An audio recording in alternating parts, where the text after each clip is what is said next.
پھر یہ جو نئے کوششیں ہو رہی ہیں کہ جی نئی پارٹیز بنائی جا رہی ہیں اور پی ٹی آئی کے لوگوں کو ادھر دھکیلا جا رہا ہے، کیونکہ انہیں یہ پتہ ہے کہ پی ٹی آئی کے لوگوں نے ان دونوں پارٹیز کو تو پاس جانا نہیں، کیونکہ سب کو پتہ ہے ان کا ووٹ بینک ہی نہیں ہے. تو پھر پی ٹی آئی کا کوئی جی یہ جو آج نئی بھی پارٹی بنی ہے اور پھر اس سے پہلے بھی کہ پی ٹی آئی لوگوں کو وہاں دھکیلا جائے. اب میں صرف مجھے حیرت ہوتی ہے کہ جو بھی یہ پلاننگ کر رہے ہیں، جو بھی یہ سوچ ہے اس کے پیچھے، کوئی ان کو تو کوئی ان کا احتساب ہوگا کہ یہ کر کیا رہے ہیں ملک کے ساتھ؟ کیا ان میں عقل ہے، سیاست کی سمجھ ہے، کیا ملک کی تاریخ کی سمجھ ہے، کیا ان کے پاس تعلیم ہے؟ تربیت تو مجھے پتہ نہیں ہے، کیونکہ جن کے پاس تربیت ہو وہ یہ نہ کریں جو حربے استعمال کیے جا رہے ہیں. لوگوں کے گھر توڑے جا رہے ہیں، بچوں کا نہ دیکھتے ہیں، نہ بوڑھوں کا دیکھتے ہیں، بزرگوں کا نہیں دیکھتے، عورتوں کا نہیں دیکھتے، بزنسز بند کر رہے ہیں، ہر قسم کی بلیک میل کی جا رہی ہے جو پاکستان کی تاریخ میں کوئی تصور بھی نہیں کر سکتا یہ ہو سکتا ہے.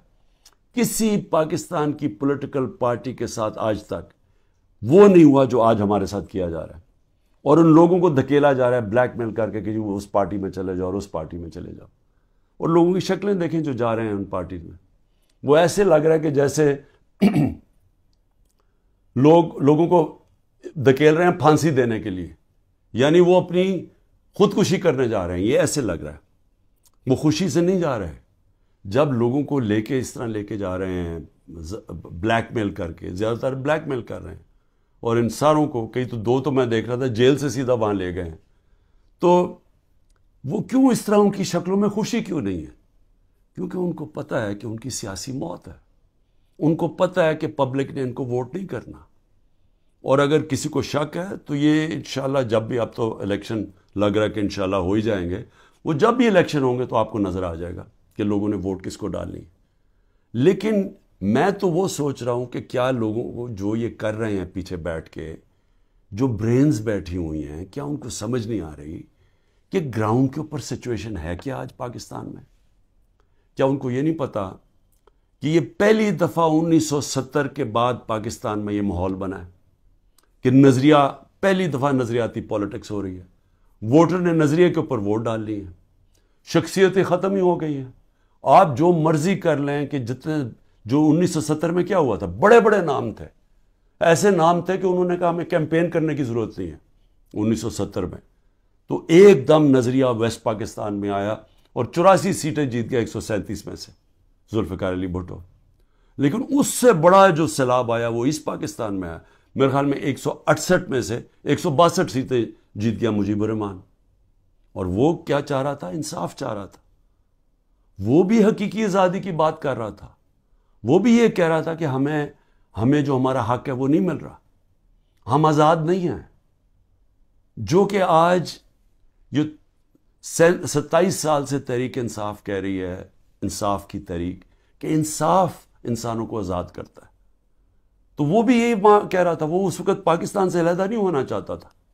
اس کے آپ پڑھ لیں 6 پوائنٹس، وہ صرف انصاف چاہ رہے تھے. اور جو ہوا اس کے بعد وہ یہی ہوا کہ مس ریڈ کیا گیا، مس کیلکولیشن ہوئی، صحیح معنی میں جائزہ نہیں لے سکے ایک سچویشن کا، سیاسی سچویشن کا، اور ملک ٹوٹ گیا. آج پھر وہی ہو رہا ہے. یہ جو بنائے جا رہے ہیں لوگوں کو، اور یہ جو پارٹیز بنائی جا رہی ہیں، اور یہ جو لوگوں کو دھکیلا جا رہا ہے، اور جو ہمارے لوگوں کو توڑا جا رہا ہے، تو یہ کیا یہ سمجھ نہیں آ رہی کہ گراؤنڈ کے اوپر سچویشن وہ 1970 والا ہے. نظریہ کی پولیٹکس آ گئی ہے پاکستان میں. کیا یہ بائی الیکشن پہ نہیں نظر آیا کہ قوم نے کیسے لوگ نکلے ہیں، اور پہلی دفعہ sitting government back by the establishment وہ ہار جاتی ہے. تو ادھر نہیں اندازہ ہوا کہ کس طرف قوم جا رہی ہے، وہ اس سے اور زیادہ آگے نکل گئی. کیا اس سے یہ پولیٹیکل انجینئرنگ کامیاب ہو جائے گی؟ میرے خیال میں اتنا زیادہ دھاندلی کرنی پڑے گی کہ سارا الیکشن کا پروسیس ہی ختم، ڈسکریڈٹ ہو جائے گا. جس طرح وہ سندھ میں الیکشن کرواتا ہے وہ زرداری، وہ الیکشن تو ہوتا ہی نہیں ہے. پولیس پوری پکڑ کے لوگوں کو اندر ڈال رہی ہے. باقی جو یا پیسے دے کے خرید لو اور یا پھر جیل میں ڈال دو، اور اس کے بعد الیکشن کروا دو. یہ تو الیکشن نہیں ہے. یہ تو جو لوکل گورنمنٹ الیکشن یا بائی الیکشنز میں، تو جو اصل الیکشن ہے پاکستان کا اور 25 کروڑ لوگوں کا الیکشن ہے، اگر یہ الیکشن ٹھیک نہ کروایا گیا اس کے اپنے اثرات ہیں، وہ اور ڈی اسٹیبلائز کرے گا، اس ملک کے اندر سیاسی استحکام آئے گا ہی نہیں، اور جب تک وہ نہیں آئے گا تو میں بار بار کہتا ہوں تو معاشی استحکام نہیں آ سکتا، تو ہم تو اور ڈوبتے جائیں گے، جو قرضوں کے اندر ہم ڈوبتے جا رہے ہیں، آمدنی سکڑتی جا رہی ہے، قرضے بڑھتے جا رہے ہیں، قیمتیں بڑھتی جا رہی ہیں، لوگ غربت کی لکیر سے نیچے جا رہے ہیں، بے روزگاری بڑھتی جا رہی ہے، تو ہم تو اس طرف جا رہے ہیں، تو وہ تو تب ہی ٹھیک ہوگا جو کہ صرف صاف اور شفاف الیکشن سے ملک بچ سکتا ہے۔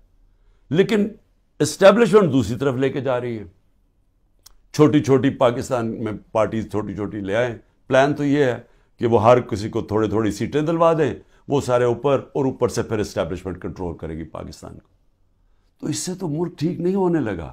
جو ملک کی ضرورت ہے وہ اس کی اپوزٹ ہے، وہ بالکل متبادل ہے اس کے، اور وہ کیا ہے کہ صاف اور شفاف الیکشن ہو، ایک پبلک مینڈیٹ سے پارٹی آئے پاور پہ، اور وہ پھر رول آف لا قائم کرے۔